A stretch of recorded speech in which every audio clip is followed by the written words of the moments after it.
clapping for someone you don't even know. Can we give it up for Peter? Yeah. And let's give it up for PWPs. If you're a person with Parkinson's, wait, receive it, feel it. Let's applaud for them.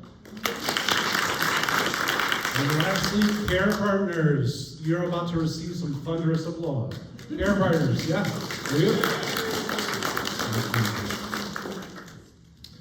Well, I'm from Columbus, Ohio. It's warmer here. We have temperature whiplash in Columbus, Ohio. It's 70, no, it's 30, no, it's 70, no, it's 30 and 70 in the same hour, I swear to you.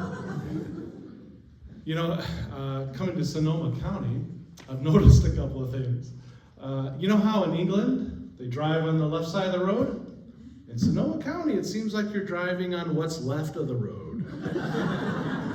It's a little rougher than I thought. But admittedly, I have a difficult task, which is trying to make jokes about a disease, speaking to people who usually are taking a nap about now, and have not had an adult beverage. So, good luck with that. Like many of you, I am a PWOD, person with a disability. PWOD. I'm not sure who's making up these acronyms. Maybe it's the Department of Acronyms, the DOA, which is what they're going to be when Doge gets a hold of them. No. Yeah, I have a disability. Of course, it's Parkinson's. I was diagnosed in 2019. My primary symptoms have been hair loss and weight gain. I did this all by myself. No, really, my symptoms have been tremor, rigidity, and tremor, rigidity, and memory loss. Someone's way ahead of me over there. I wrote a play about Parkinson's, as some of you are going to see tomorrow. I thought long and hard about what do people want to do on a Saturday night? They want to see a play about a terrible disease. It has no known cure and keeps getting worse and worse. So that's a glorious Saturday night. Actually, on a Saturday night recently, I've had a number of people, parkies, ask me, let's go axe throwing. Now, I know you live in Sonoma County. Maybe you've never heard of this, but in Ohio, in the Midwest, we have to make up things that are fun to do. And so part of what we made up is axe throwing, which is kind of like a big kennel with an oversized dartboard at the end, and you throw an axe and see how well you do, and you can keep track of the scores and all that. Well, somebody invited me. I'm like, are you sure about this? And I get there and there's a bar. I'm like, oh no, we're gonna be shaky and drunk and wielding a dangerous weapon. But no one was hurt, and so it went pretty well. Since I've written a play, people keep asking me, well, what's next? What are you gonna write next? And I say, without hesitation, Parkinson's the musical. Shake, rattle, and roll. But no, I'm not. I'm not having anything to do with a musical about Parkinson's. I am writing this, a stand-up comedy routine about Parkinson's. You know, what could possibly go wrong with that? Well, according to AI, a lot could go wrong. Here's my story. It's mostly true. I'll tell you the true parts. Okay. So I was working on this, right? I was writing jokes about Parkinson's. I thought, I'm going to write smarter, not harder. So I had the brilliant idea that I would ask ChatGPT to write me 20 jokes about Parkinson's. Now, if you don't know what ChatGPT is, there's a 12-year-old out in the lobby. Just kidding. So I sent it off to ChatGPT. I heard word back. It replied. Not with 20 jokes about Parkinson's. It said I was a monster. No, I'm serious. I'm quoting now. This is a true part of the story. It said I was hurtful and insensitive. I was trivializing the lives of people with a devastating disease. Friends, a computer program stole from me the moral high ground. That should worry us all, I think. Well, I thought, I'll tell ChatGPT where to stick its ones and zeros. When suddenly I remembered that my deep brain stimulation surgery required a robot. I thought maybe these two know each other. Maybe they're friends. Maybe ChatGPT is going to tell the robot that I'm hurtful and insensitive. Maybe the robot's going to nod and wink. And maybe my deep brain stimulation is going to turn into a deep brain elimination. So I wrote a long, heartfelt letter of apology to ChatGPT. It replied. It said it would think about it. And in the meantime, I should work on myself. So that's what I'm trying to do. I'm trying to be helpful, not hurtful, helpful. So what I did to be helpful was to help with diagnosis. You know, diagnosis of Parkinson's is a difficult thing. You probably have some stories. I saw 4 neurologists before deciding on Parkinson's. So I decided I'm going to write down a boots on the ground, like a realistic way to tell if you have Parkinson's. None of this medical mumbo jumbo. So here we go. There's 14 of them. Ways to tell if you have Parkinson's. Okay. If no one ever asked you to bring them a can of soda from the fridge, you might have Parkinson's.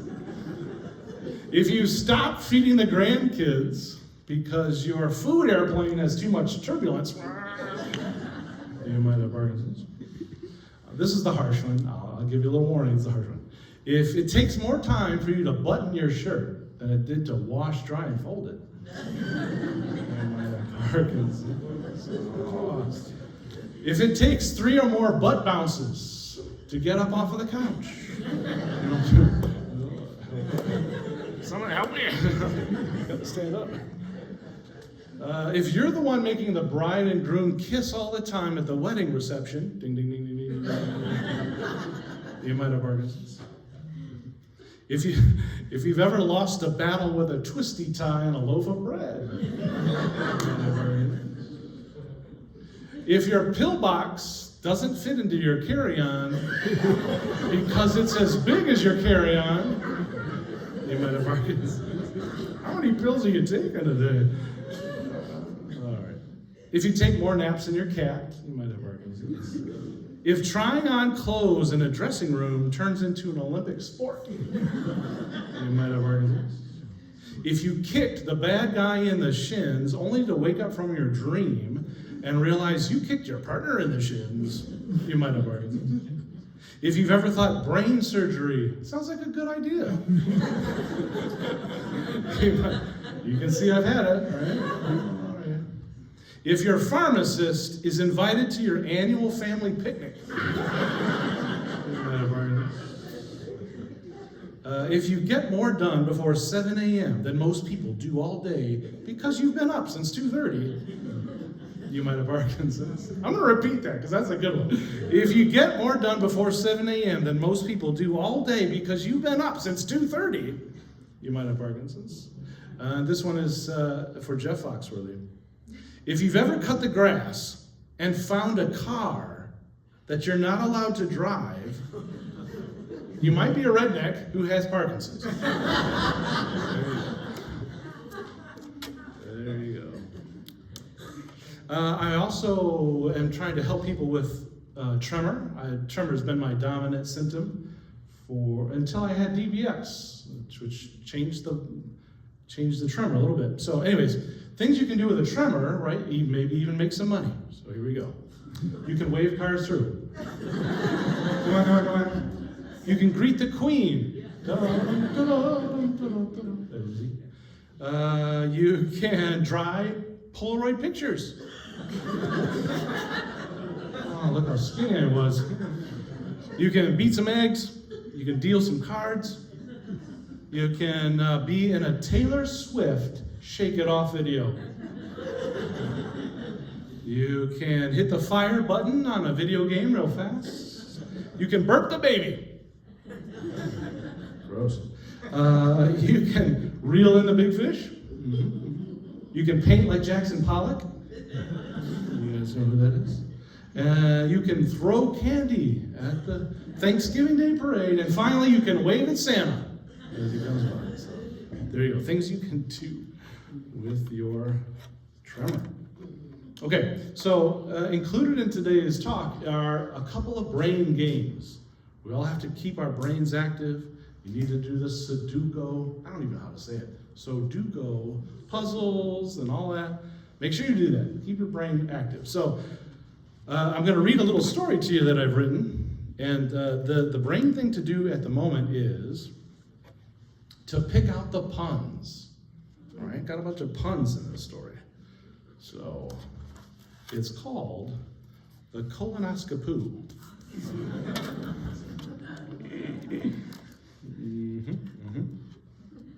All right, so pick out the puns, make your brain work. Here we go. Being a man who has reached a certain level of maturity, I recently discovered a new innovation for getting a colonoscopy, which would better be called a colonoscopoo if you really think about it. I just got done telling you I was a certain level of maturity. Let's say it's 4th grade. Okay. Anyway, at my annual checkup, my doctors told me it was time yet again for a colonoscopy so we could get down to the bottom of my health issues. But, he said, our schedule is pretty backed up. And there's a new in-home version of the procedure that's a smooth move. And I said, you want to do this colonoscopy in my kitchen? No. He explained that they would mail a kit to my house so I could go number 2 in a little bucket. I could seal it up and send it off to UPS. I tried to be funny. Take it to UPS? What is this, the United Poo Service now? No, he said. And please stop making colonoscopies the butt of all my jokes. Sorry, I said, and I told him that I really respected what he did in the end. Anyway, my doctor ordered the kit for me right on the spot, and I started thinking, I don't really want my neighbors to see this colonoscopy kit on my front porch all day. So I asked, can they deliver it in the rear? Yes, he said, that's how they usually do it. So I got the kit and I started reading the instructions, which seemed really complicated. I didn't want to get pooped out before I finished it, so the next day I boxed it all up very carefully because I thought it'd be a real bummer to have to do this again. Finally, I made it to UPS, only to see there was a line. Crap, I said under my breath. I took a number and sheepishly waited around. Number 2, the guy yelled, right here. Right here, I said. He put it on the little conveyor belt and sent it on its way. I don't know why, but I waved goodbye as it rolled along, like I had given birth to it or something. As I waved, though, I saw another box and then another box, just like mine. How many colonoscopies were they doing? And how well were they strapped into that truck? Because, God forbid, that thing got rear-ended. That would be a real show. The end.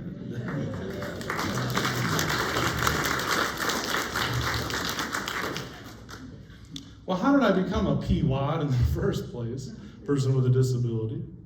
I can tell you that I was cheering for the Ohio State Buckeyes. And cheering them on. Then about 3 minutes into halftime, I'm still cheering. I couldn't stop cheering. So my partner, who is less of a care partner and more of what I'll call a care commando, said, we are getting you an appointment with a neurologist next week. Now everybody in this room knows you don't get an appointment with a neurologist in a week, but you don't have a care commando. So sure enough, I got an appointment. I ended up over time seeing 3 neurologists. So one of them came in, had a little chat, patted me on the back and said, the brain is a mystery, and walked out. Well, the second one I'll call a neuro chicken, because I had to ask him, I'm like, are you diagnosing me with Parkinson's? And he said, maybe. So then the third one wanted to run a bunch of tests. Man, we had the neuropsychological tests, an MRI, PET scan, DAT scan, ACT, SAT, bar exam. All the findings came in. Yes, I had Parkinson's. And no, I would make a terrible lawyer. So that's what we learned from all the tests. So back to the neuropsychological exam. I don't know, has anyone taken that? You know, that's a doozy of an exam. 3 hours long, it's exhausting. 3 hours long, and it tests all of your mental abilities. And so one of the things on the test is naming as many things as you can that start with the same letter in 1 minute. Did you hear that? Naming as many things as you can that start with the same letter in 1 minute. Well, the woman who was administering my exam said, let's use the letter F. And I said, I have one. But then I remembered that in college, I had memorized a story called The Parable in F, which is the story of the prodigal son using almost entirely words that start with F, about 200 of them. And I thought, I know what I'll do. I'll go through this story one word at a time, not make it sound like a story. I'll have all the F words I need. Now, good Matthew is over here saying, don't you do that. Tell her you need a different letter. And bad Matthew's over here going, you're a peawad, man. You have suffered. Use the effing story. So that's what I did. Sure enough, I started going word by word through the story. She's fervently and feverishly writing them all down. And we get to the end and she goes, wow, you know a lot of words that start with F. And I said, fortunately. And to answer your question that you're all thinking, no, I never did tell her. And yes, I'm going to tell you that story right now. So if you're getting a neuropsychological exam in the next, who knows, get out a pen, because here we go. The Parable in F. Feeling footloose and frisky, a feather-brained fella forced his fond father to fork over his farthings. He flew far to foreign fields and frittered his fortune, feasting fabulously with faithless friends. But facing famine and fleece by his fellows in folly, he found himself a feed flinger in a filthy farmyard. He feigned he would have filled his frame with forage food from the fodder fragments. Phooey! My father's flunkies fare far fancier, the frazzled fugitive fume fervorously facing facts. Well, fully famished and filled with foreboding, he fled forthwith to his father. He fell at his father's feet and cried, Father, I have flunked, and fruitlessly forfeited family favor. Well, the faithful father figure, forestalling further flinching, frantically flagged the flunkies to fetch forth the finest fatlings and fix a feast. Well, the fault-finding frater, that's the brother, the fault-finding frater frowned on the fickle forgiveness of the faithful father, and his fury flashed, but fuming was futile.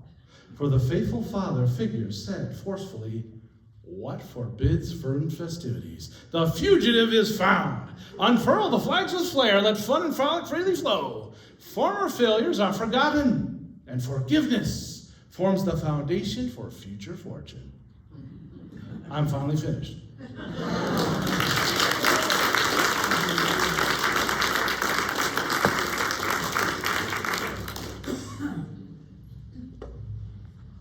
Oh, I have another one, okay.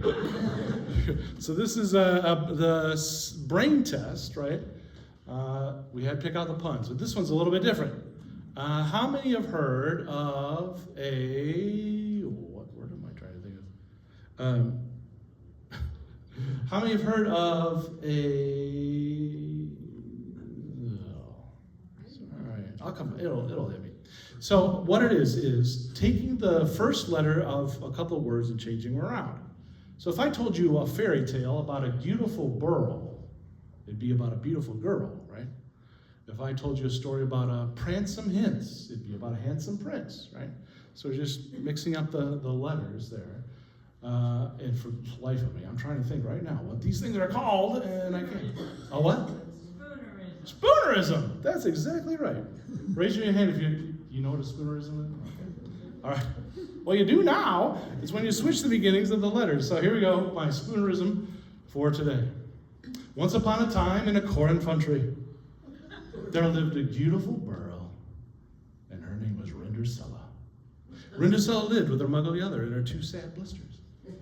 But also in the corn country, there was a prancing mince. So the prancing mince was going to have a fancy fall. So we invited all the people from miles about, especially the pitchery bowl. But alas, poor Rindercella couldn't go, because all she had to wear were ruddy dags. Well, the night of the Bancy Fall arrived, and Rindersella just cat down and tried.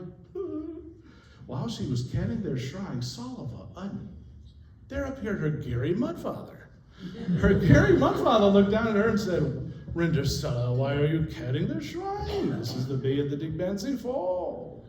Rindersella just hopped her sard out. I can't go to the Bancy Fall because all I have to wear are ruddy dags. Well, and no prince of Minas wants to dance with the Guggly Earl and ruddy dags. Well, the Gary Mudfather had compassion on Rindersella and changed her ruddy dags into a dutiful best and gave her a coach and horses to go to the Bancy Fall. But he warned her, be back before midnight, or I'll be forced to turn you into a token. Well, Rindersella finally arrived at the Bancy Fall, and the prancing hints came out. They danced all night, and they lell in fove. But suddenly, the clock struck midnight, and Rindersella panicked, and she staced down the rares, and when she beached the rod, she slopped her dripper. The next day, the prancing hints went all over the corn country trying to find the beautiful girl that had slopped her dripper. He went to Rindersella's house. He tried it on the muggly other, fit and did. He tried it on the sickly usters, fit and did. He tried it on Rindersella, and it fit did. It was exactly the sight rise.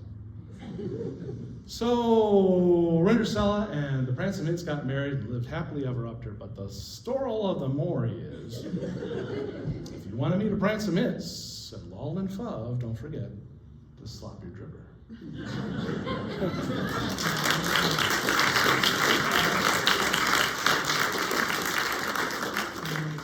And what is that story good for? Nothing.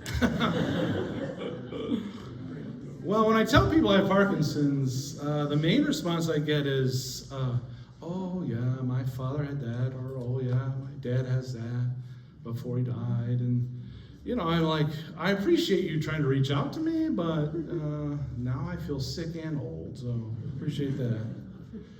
I'm kind of young for having Parkinson's. I'm in the category called young onset, which means you were diagnosed before the age of 50. I was 49, so just slipped right in there.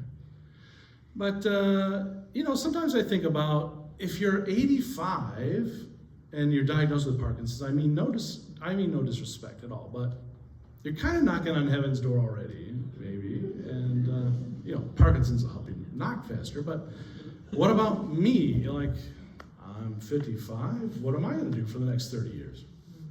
One thing I've come up with is I can still be an actor. I do some acting. I can still be an actor because I would make a heck of a zombie.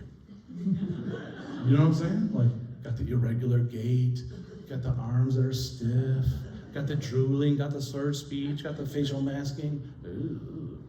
So, we'll see. I'll be a killer zombie, pun intended. Or I could just run for president.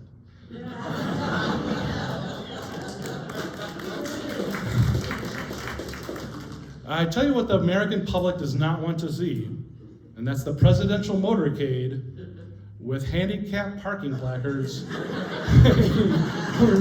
That is not something. So poor President Biden, you know, I hope, of course, that he doesn't have Parkinson's. We know that he was checked for it. And we know that he did have some of the symptoms. He had a really slow nose itch.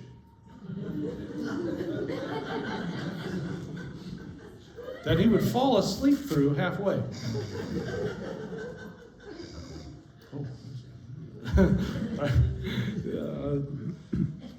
I find that Parkinson's patients are obsessed with a few things. First of all, our diagnosis date. You know, if you get two parkies together, one of the first questions almost always, when was your diagnosis date? Because I think Parkinson's patients like to do the math a little bit. So, you know, asking somebody what their diagnosis date was sounds nice, and it might, you might be genuinely interested in them as a person and their story. But what's also happening is you're taking that year and comparing it to your year a little bit. You're sizing up their symptoms and comparing it to your symptoms. Mm-hmm. And then your brain, your dopamine-deprived brain, is doing a little bit of thinking about having who's getting worse. That's the issue. Who's getting worse faster? Now, if I'm getting worse faster, I'm headed to Dairy Queen on the way home for a Blizzard, Reese's peanut butter, with extra peanut butter sauce. Here, I had that one. It's very good. So we're obsessed with how fast we're going. Everybody wants to be Jimmy Choi. You heard of Jimmy Choi? If you don't know who Jimmy Choi is, he's a Parkinson's patient that was on American Ninja Warrior and did a really good job. But everybody wants to be that person who's had Parkinson's for like 20 years, but they're still doing one-arm burpees and competitive tango. And they're a professional pickleball player or something like that. I asked my neuro once, I said, how am I doing compared to everyone else who's had it for 6 years? And she said, Matthew, how do you feel like you're doing? I go, why is she treating me like I'm 5 years old? And then that hit me like, that's the answer to my question. She feels like I've degenerated so much, I have the mental capacity of a 5-year-old. So I grabbed my Chewbacca lunch pail and I ran out of there. We're also kind of obsessed with our symptoms, aren't we? Yeah. When something new comes on, something happens in your life, oh no. So I tripped, it's Parkinson's. I couldn't sleep, it's Parkinson's. I sneezed, it's none of those things. I was daydreaming the other day about ways to get rid of the symptoms you don't like at all, to take on some of the symptoms you don't mind. Like, what if there was a trading card system, a magical trading card system for Parkinson's? You know, you could be like, 2 sleepless nights for 5 hours of dystonia. 2 sleepless nights for 5 hours of dystonia. You're like, are they consecutive sleepless nights? Yes, 2 consecutive sleepless nights. Another one might be, drag your foot for half a mile for 20 naps. 20 naps, so 20 10-minute naps. Get you through a day.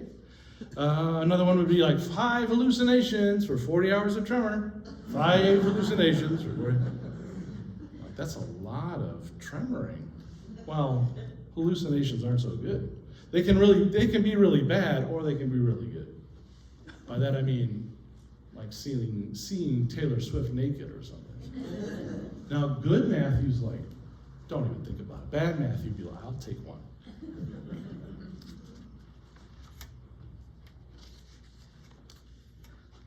Then there's the poor apathy guy, you know. He's trying to trade apathy. I'm over here. I'll take anything, doesn't matter. Just get rid of this apathy. We're also really obsessed with one last thing. The how we got it. How did you get Parkinson's? What did you do? Well, for me, it might have been taquitos at Speedway. I don't know if you have Speedway out here, but taquitos, yeah. How many chemicals does it take to go into a food that never expires? Just rolls on a little rack for like a decade, tastes just the same. Red dye number 40. I drank copious amounts of red Kool-Aid when I was a kid. So it could be red dye number 40. Could be DEET. My mama, bless her soul, she would buy maximum strength Deep Woods Off with extra DEET. They sold in the late 70s. So she'd spin us around. Shh. Okay, one more time, honey, but this time close your mouth. Oh man, it was the 80s. What can I say? I snorted Pixie sticks. I biked through an old landfill. I slathered sunscreen on myself. I put Accutane on my zits. I had clinical strength deodorant with twice the aluminum. But I never did drugs. Which is a little bit ironic because now I take 18 of them. Well, the longer we have Parkinson's, the more you want to cure. So I have a little song, right? This is stand-up stories and a song. So sometimes I write Parkinson's parodies, and so this is a parody of a song you'll probably recognize. This is If I Had a Good Brain from the Tremor on the Roof. If you're not groaning, you should be. All right, here we go. If I had a good brain, yada-dee-dee-dee-dee-dee-dee-da. If I had the dopamine I need, I wouldn't have this Parkinson's. I wouldn't have this tremor, yada-dee-dee-dee-dee-dee-da. If I had a really great brain, I'd an idle man. I'd sleep all night and not have dreams where I punch my wife and kick her in the shins. I'd go all day and not take a single pill. I would play pickleball and move really fast and not say, stop, I gotta go. Number 2, that would be the greatest thing of all. The most important neurodoc would come examine me. She would say, what happened? I don't quite understand. I know you had Parkinson's. You really had Parkinson's, but now you don't. I don't know why. You must be healed by God on high. You have the dopamine. You've got all the dopamine you need. And I'd walk right out of her office and skip my exercise that day and live my life like I'm neurotypical. If I had a good brain, yada-dee-dee-dee-dee-dee-dee-da. If I had the dopamine I need, I wouldn't have this Parkinson's. I wouldn't have this tremor, yada-dee-dee-dee-dee-dee-da. Lord, who made the lion and the lamb, you decreed I should be what I am. But would it spoil some vast eternal plan if I had a really great brain?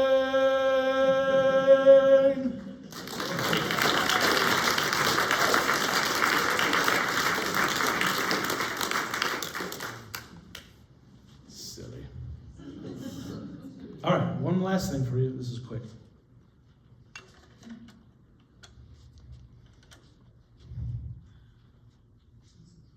We started this conversation talking about acronyms. One of the most common, I get so emotional during this. That's right. One of the most common acronyms is PWP, a person with Parkinson's. But I hope you'll join me in saying that I may be a person with Parkinson's, but I'm a whole lot more. First and foremost, I am a person with patience, perspective, and positivity. I am a person with patriotism, pep, and personality. I'm a person with perseverance, piety, playfulness, and practicality. I may be a person with pasta, pizza, popcorn, and pie, but I am a purpose. I'm a person with plans and purpose and power. And maybe the hardest of all, peace. That's the kind of PWP I am, and that's the kind of PWP you are. You know it. And Parkinson's is never going to change that. Thank you.